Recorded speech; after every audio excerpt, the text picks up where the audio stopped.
ప్రతిఘటన టీవీకి స్వాగతం. క్షణక్షణం మీకోసం. కామారెడ్డి ఎమ్మెల్యే కాటుపల్లి వెంకటరమణారెడ్డి మరోసారి వార్తల్లో నిలిచారు. గత ఏడాది జరిగిన సవాళ్లు ప్రతి సవాళ్లలో చెప్పినట్టుగానే రోడ్డు వెడల్పుకు అడ్డుగా ఉన్న తన సొంత ఇంటిని కూల్చేసి మాట నిలబెట్టుకున్నారు. మిగతా వాళ్ళు కూడా రోడ్డు వెడల్పు కోసం సహకరించాలని కోరారు.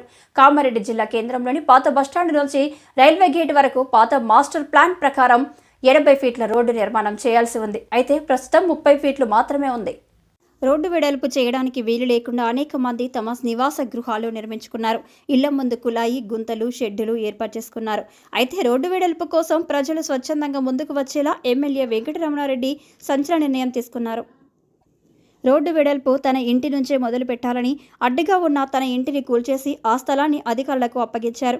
నేడు ఉదయం ఆర్ఎండ్బి మున్సిపల్ విద్యుత్ శాఖ అధికారుల ఆధ్వర్యంలో జేసీబీలతో దగ్గరుండి ఇంటిని కూల్చేయించారు.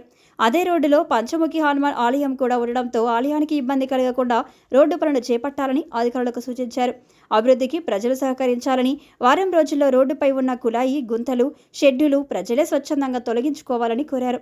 నెల రోజుల్లో ఇప్పుడున్న రోడ్డుకు అదనంగా మరొక 24 ఫీట్ల రోడ్డు నిర్మాణం చేయాలని అధికారులను ఆదేశించారు. అయితే ఎమ్మెల్యే ఇంటి నుంచి పాత బస్టాండ్ వరకు చేపట్టబోయే రోడ్డు వెడల్పులో ప్రస్తుత ప్రభుత్వ సలహాదారు మాజీ మంత్రి షబ్బీర్ అలీ నివాసం కూడా ఉంది. దాంతో ఆయన స్పందనపై ప్రజలు ఆతృతంగా ఎదురుచూస్తున్నారు.